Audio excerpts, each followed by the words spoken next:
Hi guys, welcome to Bobcat Sports Talk. I'm Jessica Carter here with my two co-hosts, sophomore Jay Riley and sophomore Trey Howard. We're wearing a little bit of pink to celebrate Breast Cancer Awareness Month since it's October. And our first topic that we're going to start off with is Jones. Jones had their first loss last week, and it was pretty upsetting. The fans were really into the whole game, and it was just a really upsetting game. They lost 24-20. And they had an opportunity in the fourth quarter to come back and get that extra touchdown, but Swindle couldn't throw it in the end zone, and he actually threw an interception. Each team had 3 fumbles and 1 interception, so altogether it really wasn't a very good game on the offense side. But our next topic is college football. We had a lot of upsets this week. We had 2 major upsets with Stanford and Notre Dame, and then we had Georgia and Missouri. I mean, guys, what are your thoughts on this? I was really upset with the Georgia. I thought that they were going to be, a contender for the national championship this year. I watched the Georgia-Missouri game, and I could not believe that Missouri beat Georgia. Now, Georgia's missing 5 offensive pieces that they desperately need. They're missing some impact players. I still couldn't believe it, though, because Aaron Murray, he's supposed to be coming out of the shell, and, this is his senior season. It's his last shot at becoming a superstar quarterback, and he just hasn't really done it. And I just saw, this game, I just saw him turn back into the older Aaron Murray that we saw back in his sophomore season. And it just wasn't who I thought I was going to see out there on the field. Before I get started, you said Stanford and Notre Dame was Stanford and Utah. Actually, Stanford and Utah. Utah beat Stanford. But anyway, back to this Missouri game. Missouri, if you would have asked me what their record was before this game, I'd have said 3-2. They look like a 3-2 team. I don't know. But they were 5-0 and ranked 25th in the nation. And the thing is, yes, Georgia's lost Todd Gurley and Keith Marshall, both out indefinitely, but they still put up 26 points. I don't think it's the offense's fault. The problem is Missouri. They're really good. They put up 41 points, and that's not a fluke. Their lowest output this year has been 38 points. In 6 games, they put up 41, 38, 45, 41, 51, and 41. All huge numbers. So this is a really good Missouri team. Nobody's been talking about Missouri. Right. Everybody's talking about Texas A&M coming from the Big 12 and making their stamp in the SEC last year. But this Missouri team is a really good Missouri team. But they just lost their quarterback, so I don't know, how long he's going to be out or anything. But after seeing them lose their quarterback, Missouri lost their quarterback, and I just don't know if they're going to still win the next few games that they play. Because without that quarterback, Missouri, that quarterback's the one that leads that team. I'm glad you brought that up because their next game is at home against Florida. Can they beat that Florida team? Because right now they're in the driver's seat in the SEC East. Right. Can they beat this Florida team that shows up sometimes not? They'll drop a 17-6 dud like they did this past week against LSU.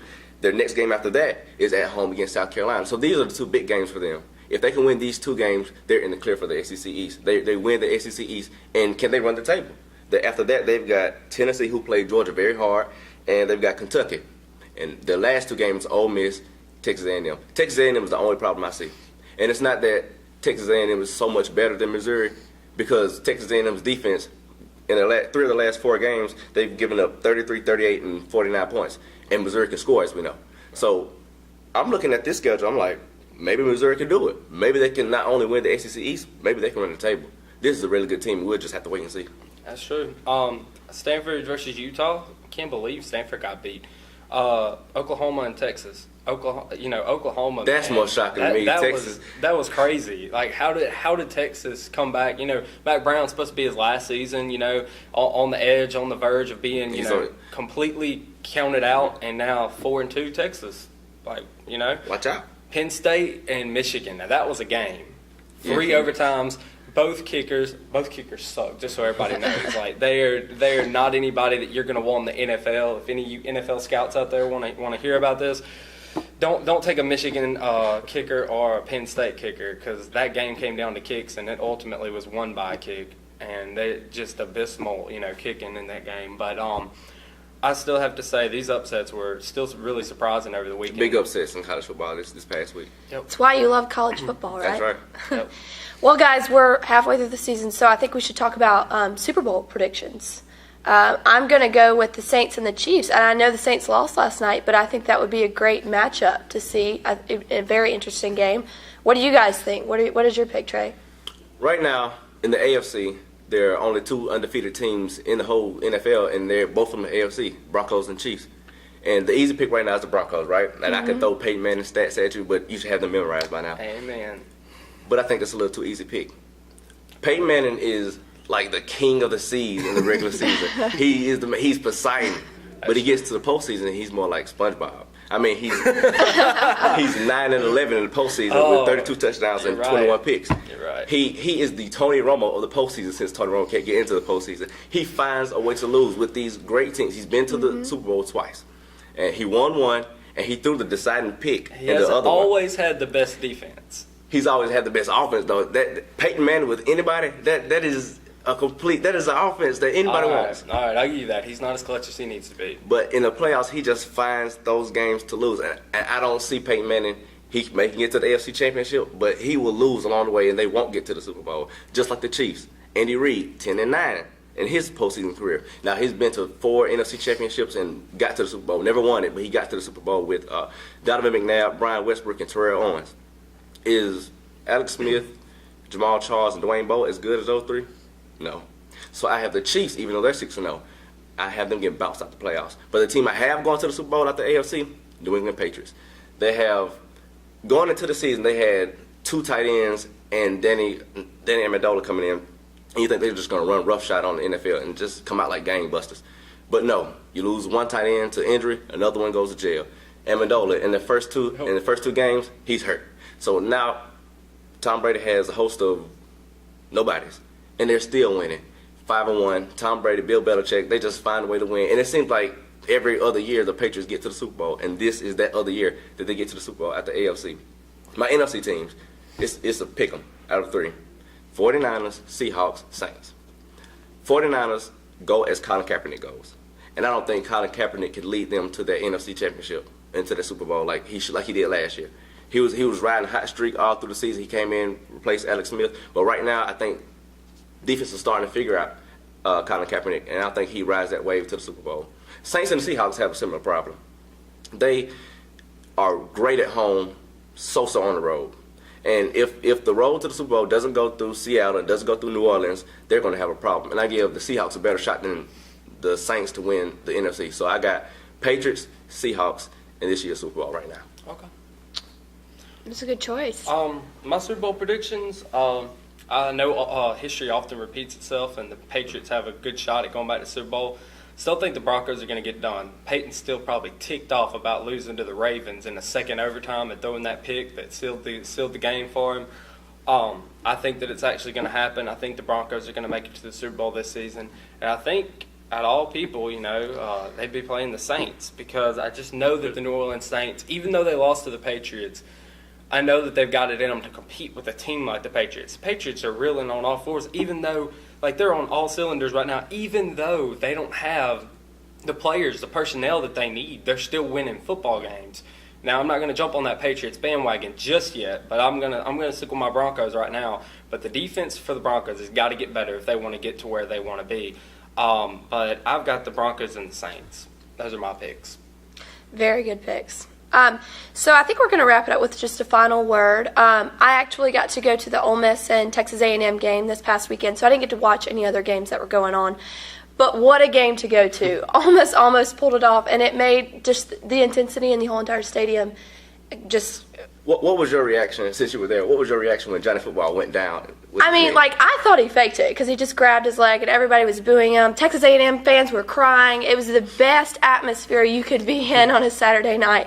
And, Ole Miss, it was funny because they knew they were going to get beat, and Texas A&M, they didn't show up. And Ole Miss welcomed them to Mississippi, and it was just an outstanding game to go through. I thought I was going to be able to witness history, But, of course, they scored the extra points and won. But that's why they're Texas A&M, is because they finished the game.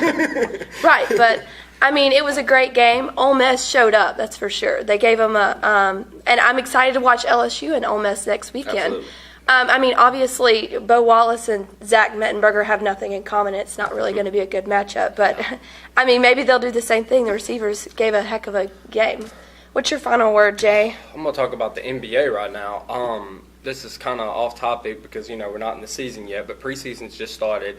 And Kobe Bryant said that if it were the playoffs, he would actually be able to play. Now, he said that not like completely confident that it was possible to do that, but he said that his Achilles, he's starting to heal from it, and everything's starting to get back into place, and that he would be able to play if this were the playoffs. But since it's preseason, he says he wouldn't. So obviously that says that there's something still wrong, because the only time Kobe's going to play in the playoffs if he's hurt is going to be because it's going to be because he's clutch. It's because he's going to go out there no matter how much pain he's in and play. So that says that there's still something wrong. Because he says, okay, I can't play in preseason. I may not even be able to play in regular season, but if this was the playoffs, I'm going to be like Michael Jordan, get out there and play through the pain. So hearing that from him, but knowing his personality, we knew that would be said. It's just kind of like, okay, dude, I'm worried about you more now than I would be if you would have just kept your mouth shut, you know? How does it make you feel being a Laker fan? Are you excited? Or are you a little disappointed?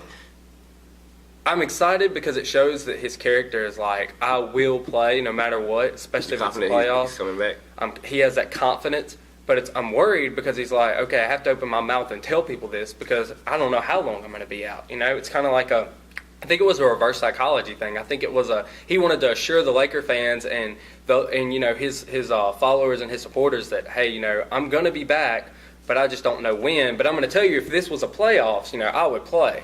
So it's like, okay, Kobe, what you trying to do here, you know? The Mamba, he's got the mindset. What about you?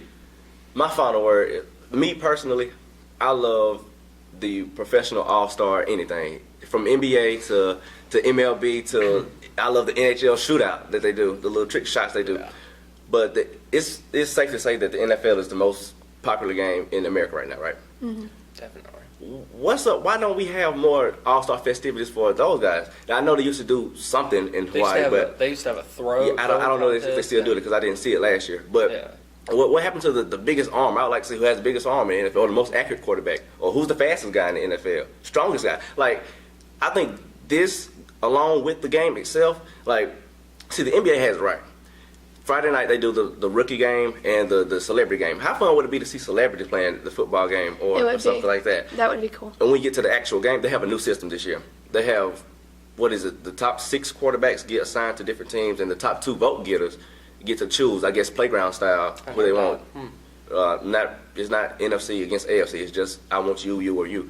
And they have new uniforms. I guess this is trying to attract new viewers or more viewers before they cut the game completely. Last season, I think they had the lowest they've ever had in history of watching it. Because, I mean, there's just offense. It's never any defense. I would hate to see that game leave because I love, like I said, love seeing that All-Star game. So I hope this works, and if so, add some more stuff. Keep people interested like me, because I would hate to see the All-Star game in the NFL League. To add to your point, I think that they need to make a prize or something at the end for the team that wins. So there's actually some defense. For the MVP. They do for the MVP. The MVP gets a car or something. The MVP, but everything else is like, okay, well, this guy, I'm not going to play defense on him because, you know, this is an all-star game. You know, we're already making our millions. I think there needs to be like some type of, even a trophy or something. I don't know. Something to get people to be interested in, especially the players, because the players are less interested in it than we are. In the NFC AFC format, I think it's been like more money for the winning team, but money, they already make millions, so why give them money? So I get what you're saying. It should be some kind of incentive.